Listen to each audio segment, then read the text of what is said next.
पाहते गोवळे पाहते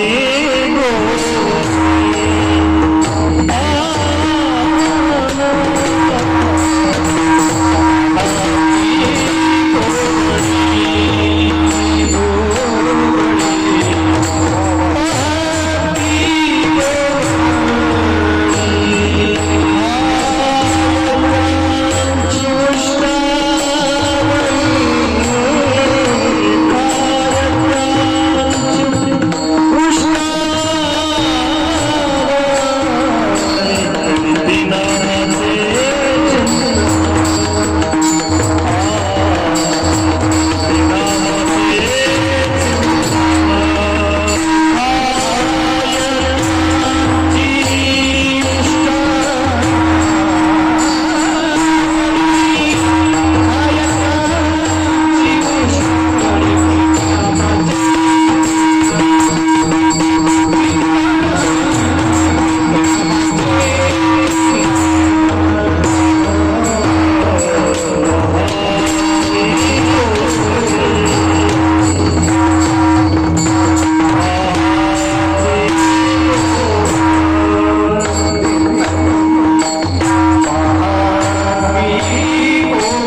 असतो या काल्याच्या निमित्ताने. जन्म उत्सवाच्या नंतर पुढे काला, सप्ताह असेल तरी काला, शेवट हा काल्याने होत असतो. आणि अशा या काल्याची ही कीर्तन रूपी सेवा आहे. पहा मग आता हे काल्याचं कीर्तन, बरं कीर्तनाचा जर विचार केला महाराज तर कीर्तन एकाच प्रकारचे आहेत का अनेक प्रकार आहेत कीर्तनाचे? कीर्तनाचा जर विचार केला तर कीर्तनाचे सुद्धा वेगवेगळे प्रकार सांगितले महाराज. कोणतं कीर्तन असतं महाराज? काल्याचं कीर्तन आहे महाराज. चरित्र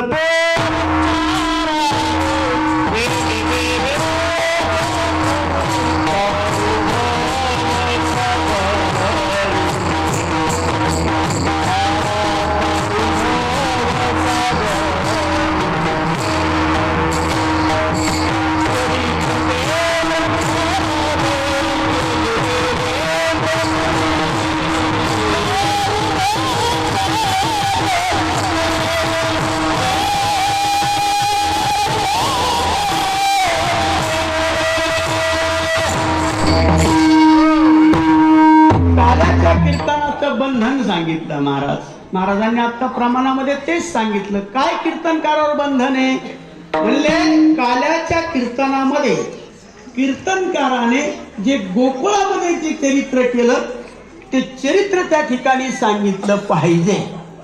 पण काल्याच्या कीर्तनाचा अधिकारी कोण? लोकांचा अधिकारावर मोठा भर आहे महाराज. मग तो कोणीही जरी असला, पहा बर का, तो कोणीही जरी असला पण जीव ब्रह्म्याच्या ऐक्याची साधना जर तो करीत असेल ना महाराज तर तो खरा काल्याचा अधिकारी आहे महाराज. काल्याच्या कीर्तनाचा अधिकारी. अनुभव आले अंगा जगात येत असेल, अनुभव जर आलेला असेल, साधना केली असेल, जीव ब्रह्म्याच्या ऐक्याचा अनुभव जिथं त्याने घेतला असेल तरच तो खरा काल्याचा कीर्तनाचा अधिकारी आहे महाराज. नाही तर नुसतं पाठांतर केलेलं आहे, सगळं पाठांतर जर आणून मानत असेल तर तो किती मोठा, लौकिकाच्या दृष्टीने किती मोठा असू द्या महाराज, पण अनुभवाच्या दृष्टीने किती श्रेष्ठ आहे ही महत्वाची गोष्ट असते महाराज. म्हणून या ठिकाणी काल्याचा अधिकारी सुद्धा कोण आहे महाराज? तर ज्याच्याकडे अनुभव आहे तो त्या ठिकाणी काल्याचा अधिकारी असतो महाराज. अशा प्रकारचे हे अधिकारी असतात. नामचिंतन साधना असते आणि हे कीर्तनापैकी भगवंताला जो भाव आवडत असतो महाराज, भावाने मग त्याला गायन असेल नसेल, तो एखादा व्यासपीठावरचा कीर्तनकार असेल नसेल तरी सुद्धा महाराज तो भावाने जर भगवंताचं नामचिंतन करत असेल ना, पहा तो गवळी म्हणजे, पहा गवळी म्हणजे कनिष्ठ मानलंय महाराज. काय मानलंय? कनिष्ठ मानलंय. गवळी म्हणजे कनिष्ठ त्या ठिकाणी मांडलंय.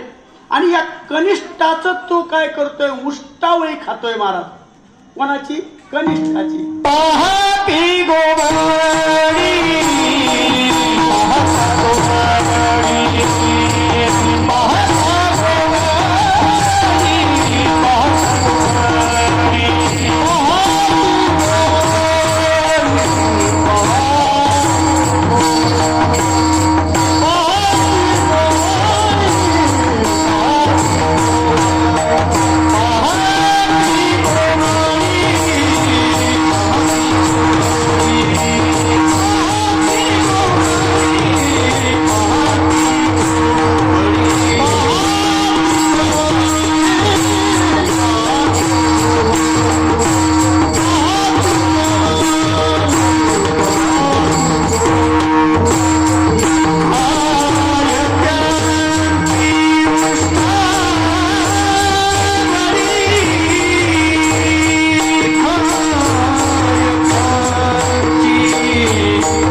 गवळण म्हणती गवळणी गवळणीला पुत्र झाला यशोदेला. गवळण म्हणती गवळणीला पुत्र झाला यशोदेला.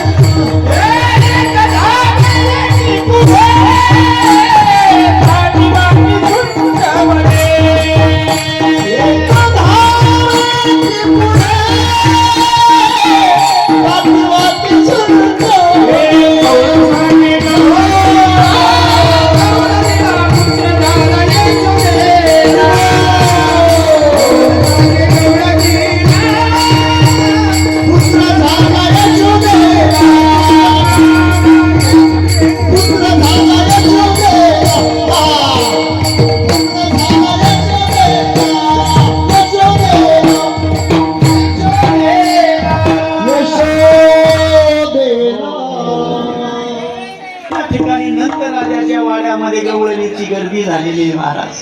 हा वाण एवढी जाती नंदा घरी घरी जाती. आनंद उत्सव सुरू झालेला आहे महाराज.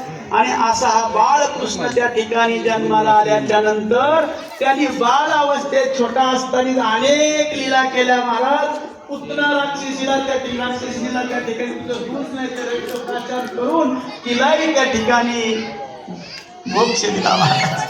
मारून टाकलं नाही पण मोक्ष दिला. मोक्ष त्या ठिकाणी तिलाही दिला. बाबा म्हणतात त्या ठिकाणी तारंबळ करून टाकले.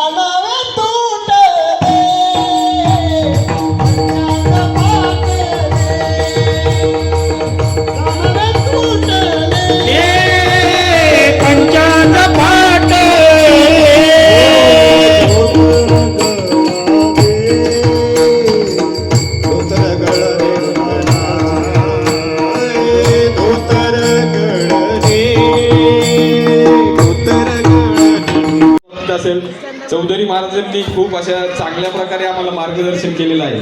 खूप असं मोलाची साथ त्यांची प्रत्येक वेळेला असते. प्रत्येक फोनला कुठल्याही फोनला त्यांना फोन केला त्यांनी कधी आम्हाला नाही हा शब्द केलेला नाही आजपर्यंत. त्यामुळं महाराजांचंही परत एकदा मनापासून धन्यवाद. सर्वांना कोणी राहिला असेल चुकून तरी पण दत्तकृपा मित्र मंडळातर्फे सगळ्यांनाच मनापासून धन्यवाद. त्याचप्रमाणे आमच्या कॉलनीतील ज्याप्रमाणे दीपालीताई आत्ता म्हणल्या आत्ताच आमच्या प्रभागाचे नेते संपत दादा यांचंही आगमन झालंय.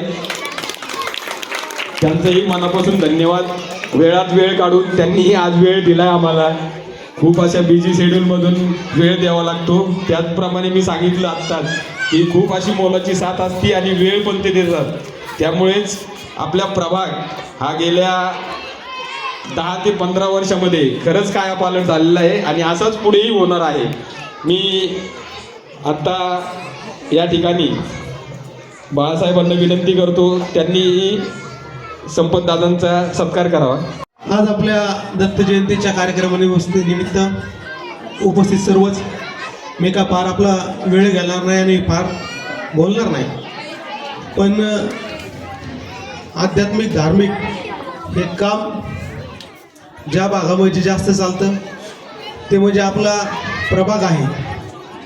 आणि त्याचं मुख्य कारणच की याला जबाबदार म्हणून आपण सर्व इथं धार्मिक महाराज मंडळी असतील किंवा महिला असतील किंवा सर्वच जे धर्माबद्दल आदर असणारे किंवा आपली संस्कृती टिकवण्यासाठी मनापासून इच्छा असणारे सर्वांच्याच कार्यामुळं आपल्याला ते शक्य होत आहे.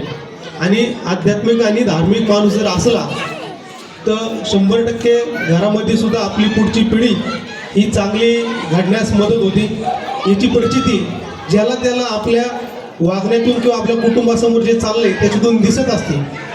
गेल्या अनेक वर्षापासून या भागाचं काम करत असताना नेतृत्व करण्याची संधी आम्हाला दिलेली आहे आणि त्या संधीबद्दल आम्ही विकास कामातून आपला भाग उभा करण्याचा प्रयत्न करत आहोत. आत्ताच मागच्या वर्षी आमदारकीची आत्ता निवडणूक झाली. ती निवडणूक झाल्यानंतर मला एक आनंद आहे की प्रभाग क्रमांक आपला 1 आणि त्यातल्या त्यात आपला संपूर्ण ढवणवस्ती परिसर महाराज या संपूर्ण भागामधून आमदार संग्राम भाया यांना मोठं मताधिक्य या ठिकाणी आपल्याकडून मिळालं आहे.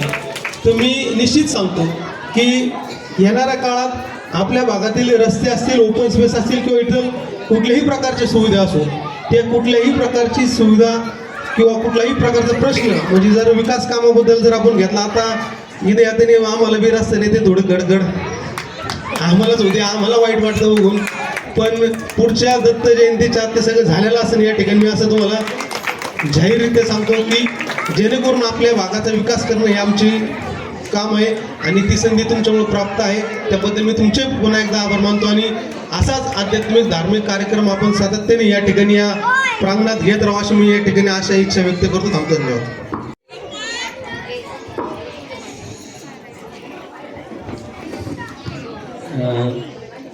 आमच्या इथे आता 7 दिवस जे पारायण झालं त्या पारायणासाठी वेळचे शिंदे महाराज यांनी आम्हाला खूप अशी मोलाची साथ दिलेली आहे आणि आमच्या इथले 2 वर्षापासून जे पारायण होतंय त्यामध्ये त्यांचा खूप मोठा आम्हाला पाठिंबा आहे. त्यामुळे आम्ही ते करू शकलो. त्यांनाही विनंती आहे त्यांनीही त्यांचा सत्कार स्वीकारावा. अतितकर काका, तुम्ही त्यांचा सत्कार.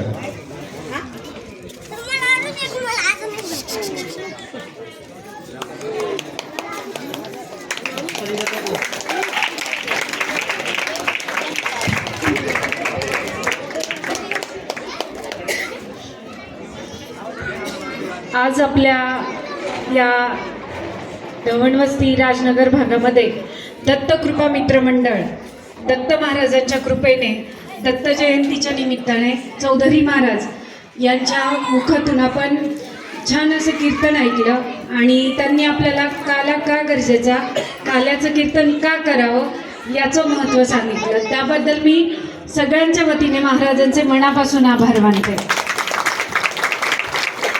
तसेच दत्तकृपा मित्रमंडळ त्यांचेही मनापासून आभार मानते की तेही आम्हाला कंटाळत नाही, आम्हीही त्यांना कंटाळत नाही. त्याबद्दलही मी त्यांचे मनापासून आभार मानते. आणि खरंच सांगायची गोष्ट अशी की आज काल्याचं कीर्तन होतं. काला हा एका गोष्टीचा होत नसतो, एका व्यक्तीकडनं होत नसतो. सगळ्यांनी एकत्र आलं, सगळ्यांच्या गोष्टी एकत्र आल्या, म्हणजे विचार का होईना सगळं एकत्र आलं की तो एक काला होतो आणि मग काला काय अविरत चालू राहतो. म्हणूनच काल्याचं कीर्तन महत्त्वाचं असतं आणि सगळ्यांनी एकत्र येऊन काम करणं महत्त्वाचं असतं. तर हे सगळं दत्तकृपा मित्रमंडळ तुम्ही सगळे एकत्र येऊन छान असं काम करता. तरुण मंडळी मोठ्यांच्या हाताखाली छान असं काम करता, मोठे त्यांना समजून घेतात आणि तरुण मंडळी त्यांचं ऐकतात. आता तेच अनुकरण त्यांची पुढची पिढी जे छोटे आहेत तर ते पाहतात आणि नक्कीच हे काम पुढे चालू राहणार. हेच महत्त्वाचं असतं आणि म्हणूनच असे सामाजिक, सांस्कृतिक आणि धार्मिक कार्यक्रम आपल्या भागामध्ये करणं गरजेचं असतं. आता आम्ही नेहमीच राजकीय भाषणात बोलतो आम्ही हे करणार, आम्ही ते करणार. खरंच कामं होत राहतात आणि आम्ही करतोही आणि तुमचं समाधान व्हावं असं आम्हाला मनापासून वाटत असतं. परंतु समस्या संपत नसतात. एक समस्या म्हणजे आयुष्यच त्याला म्हणायचं, एक समस्या सुटली की दुसरी समस्या येणार आणि आपण त्याला तोंड द्यायचं. म्हणून समस्या संपत नसतात, पण नाती जपणं महत्त्वाचं असतं. तर ते खरं गरजेचं वाटतं. म्हणून आम्ही प्रत्येक वेळी जेव्हा तुम्ही बोलवतो तेव्हा इथे येत असतो आणि इथे आल्यावर तुम्ही जो मान सन्मान देता ते खूप महत्त्वाचं आहे. म्हणजे म्हणूनच मी म्हटलं की मान सन्मान द्यायला तुम्ही कंटाळत नाही आणि घ्यायला आम्ही कंटाळत नाही. इथल्या महिला भगिनींचे मनापासून आभार मानते की काल जो दत्त जयंतीचा कार्यक्रम झाला, दत्त जन्म झाला इथे, तर त्यावेळी सूत्रसंचालन माझ्या भगिनींनी केलं.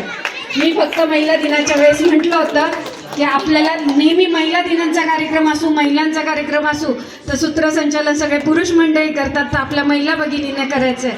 आणि त्याचं एक पाऊल तुम्ही दत्त जन्मापासून केलं तर तुमचे मनापासून आभार की थोडंसं का होईना ऐकलं तुम्ही. आणि आपल्याला महिला दिनालाही पूर्ण हातात कार्यक्रम घ्यायचा आहे.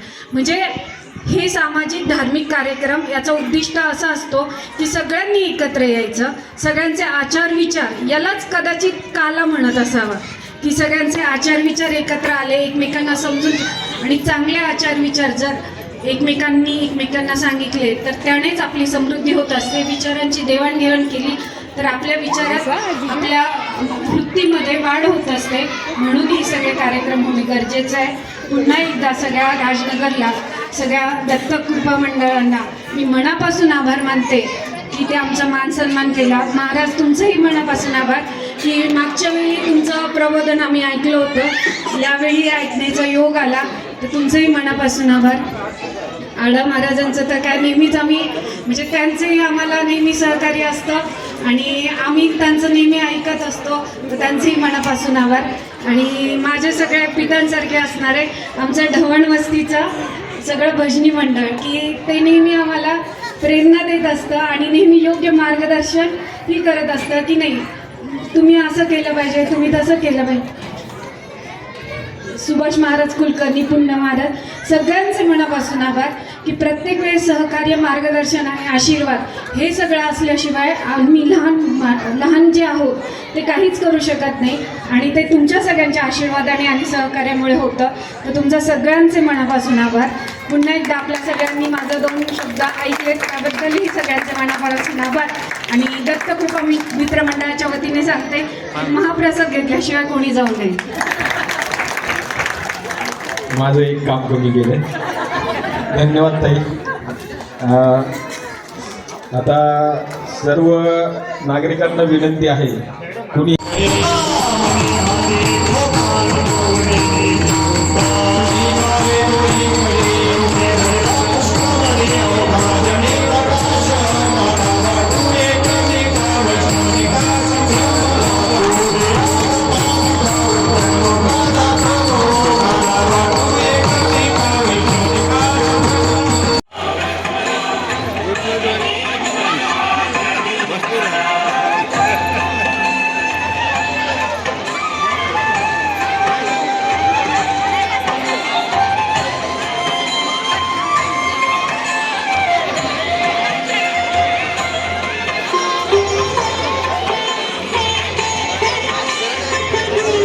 धमके पाटील कुठे आहेत? त्यांनी कृपया माईक जवळ संपर्क करा लवकर.